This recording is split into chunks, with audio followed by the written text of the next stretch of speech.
tidak termasyhur. Kata dia, senangkan pula dirimu. Sebab kenapa? Karena di saat kita tidak terkenal di depan orang banyak, di saat kita jatuh, mereka pun tidak ada banyak mata yang menghina kita. Tapi di saat kita terkenal, di tatkala kita jatuh, banyak cacian yang datang, hinaan, sebab kita dikenal oleh banyak orang.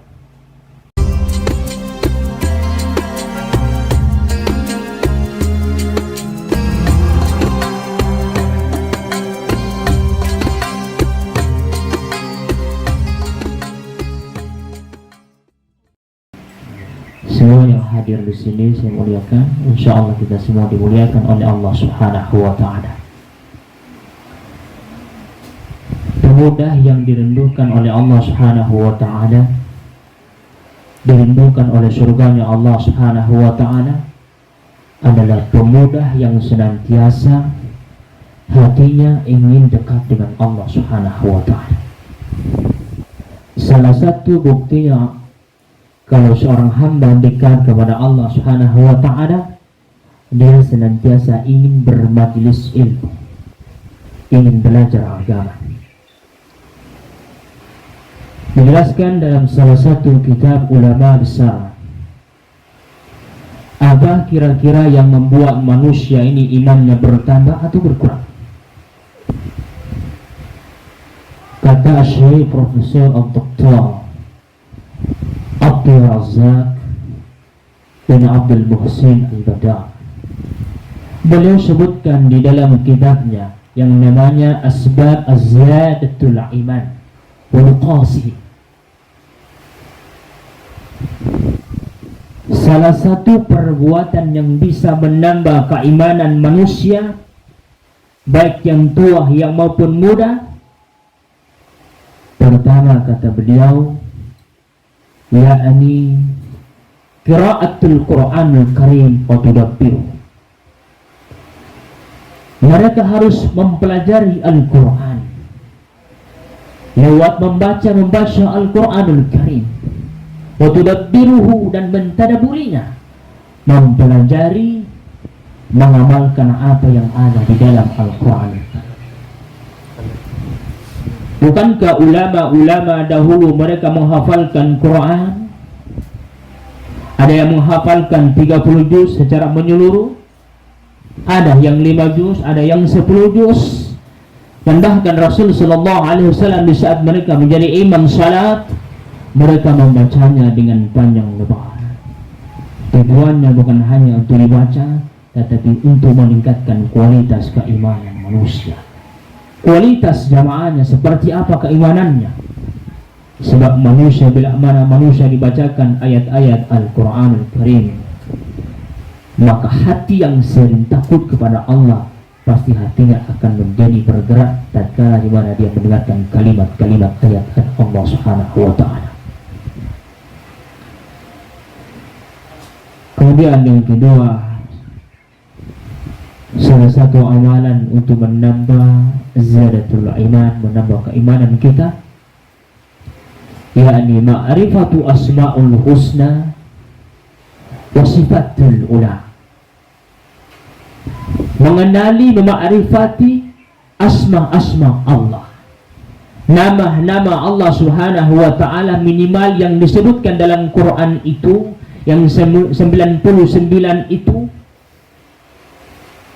kita menyelaminya, mendalami apa maknanya, lalu kemudian kita amalkan. Wasifatul ula, sebab itu adalah nama-nama sifat yang sangat mulia. Bila mana tatkala seorang hamba berdoa kepada Allah Subhanahu wa Ta'ala, maka gunakan salah satu dari nama itu, maka insya Allah doa kita akan diijabah oleh Allah Subhanahu wa Ta'ala. Kemudian selanjutnya, Allah Subhanahu wa Ta'ala adalah maha batin, maha lahir. Allah Subhanahu wa Ta'ala menyebutkan dirinya di dalam Al-Quranul Karim sebagaimana yang disebutkan oleh seorang ulama, Profesor Dr. Umar Sulaiman Al-Asqar. Beliau sebutkan dalam kitabnya Allahu hadithuhu ibaduhu binafsihi. Allah bercerita tentang dirinya. Seperti apa manusia memahami kebesaran Allah Subhanahu wa taala, memahami bagaimana Allah Subhanahu wa taala Maha melihat, Maha mendengar, Maha pengampun, Maha pemberi rezeki. Kalaulah kalimat-kalimat ini ditanamkan di dalam diri, kita yakinkan, maka insya Allah maka hati ini akan senantiasa terbaut, tersambung dengan Allah Subhanahu wa taala. Orang yang senantiasa hatinya tersambung dengan Allah, bahkan keluar masuk nafasnya tak pernah putus zikirnya kepada Allah, maka hati-hati dengan orang yang demikian. Sebab doanya kadang langsung dijawab oleh Allah Subhanahu wa taala walaupun dirinya belum mengangkat tangannya. Maka yang hari ini mungkin kita berdoa kepada Allah Subhanahu wa taala, doa kita masih ditunda oleh Allah Subhanahu wa taala, boleh jadi sebab kelisan kita tidak sesuai dengan perbuatan kita. Tampilan kita mungkin tak sesuai dengan apa amalan kalbu kita, amalan hati kita. Sebab ada banyak hal yang dapat menghalangi doa-doanya manusia ketika mereka meminta kepada Allah Subhanahu wa taala. Kata Buya Hamka, beliau sebutkan di dalam bukunya Tasawuf Modern, bila engkau kaya raya, beliau mengatakan senangkanlah hatimu. Sebab dengan kekayaan itu engkau bisa menolong orang lain, bisa menolong agama, bisa menolong dakwah, sebagaimana yang dilakukan oleh Khadijatul Kubra, istri Rasul sallallahu alaihi wasallam, yang senantiasa menolong perjuangan dakwah Rasul sallallahu alaihi wasallam sampai akhir hayatnya. Kemudian bila engkau miskin, kata Muhammad, beliau sebutkan dalam bukunya, engkau juga mesti buat bahagia hidupmu. Senangkanlah dirimu. Sebab dengan kemiskinan itu engkau tak ditengok oleh orang lain. Dengan kemiskinan itu dirimu tidak akan mendapat pujian dari banyak orang. Bahkan dengan kemiskinan itu kita akan terhindar daripada sifat-sifat kesombongan orang kaya. Bukankah orang kaya kadang jatuh dalam kesombongan? Maka oleh sebab itu, di saat kita miskin, jangan juga terlalu bersedih, sebab ada pahala yang Allah siapkan untuk kita. Kemudian yang ketiga, kata Wiyam beliau sebutkan, bila kita tidak terkenal di kalangan manusia lain, tidak termasyhur, kata dia, senangkan pula dirimu. Sebab kenapa? Karena di saat kita tidak terkenal di depan orang banyak, di saat kita jatuh, mereka pun tidak ada banyak mata yang menghina kita. Tapi di saat kita terkenal, di tatkala kita jatuh, banyak cacian yang datang, hinaan, sebab kita dikenal oleh banyak orang. Maka sekarang ada ulama juga yang menyembunyikan dirinya dari khalayak. Ada juga ulama yang menampakkan, sebab boleh jadi dengan amalan yang nampak ada manusia lain tersadarkan dengan perbuatan kita. Tetapi kita mesti hati-hati dengan kehidupan. Jemaah yang muliakan Allah Subhanahu wa taala, hidup ini kalau kita makin berpikir, merenungkan, seperti tidak ada apa-apanya kita hidup di muka bumi ini.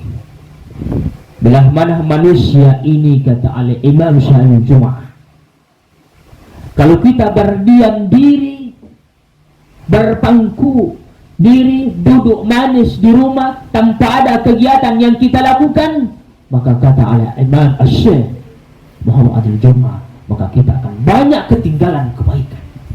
Maka oleh sebab itu bergeraklah, bertingkah lakulah, berdakwahlah, sebarkan sesuatu yang bermanfaat kepada manusia lain, kepada saudara kita, kepada sahabat-sahabat kita.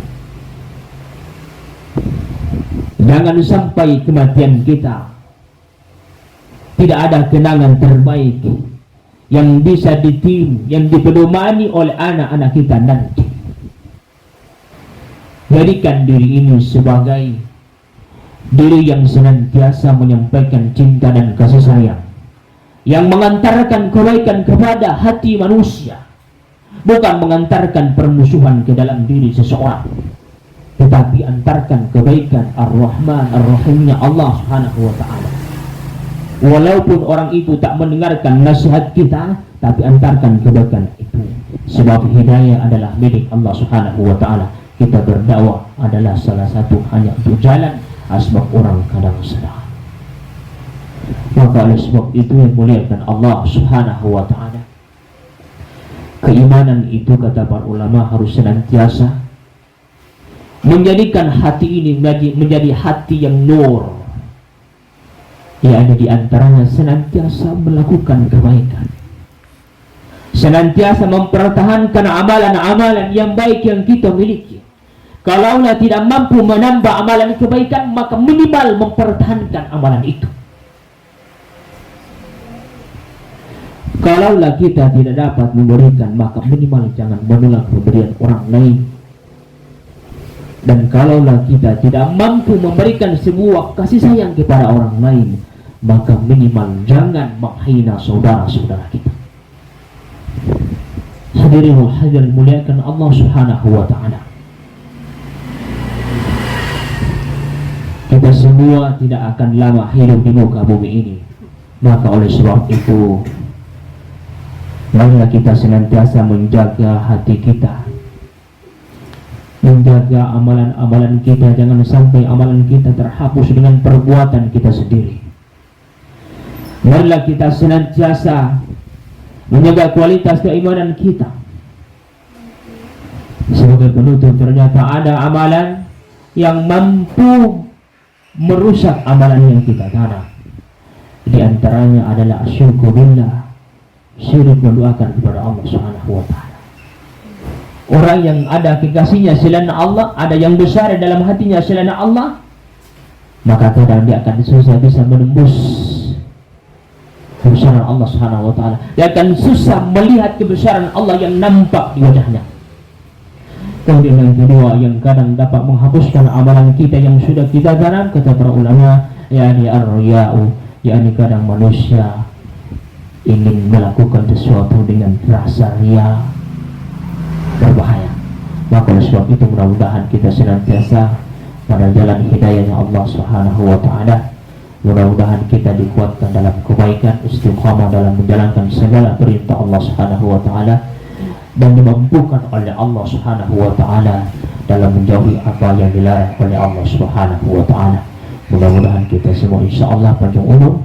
Demikian wa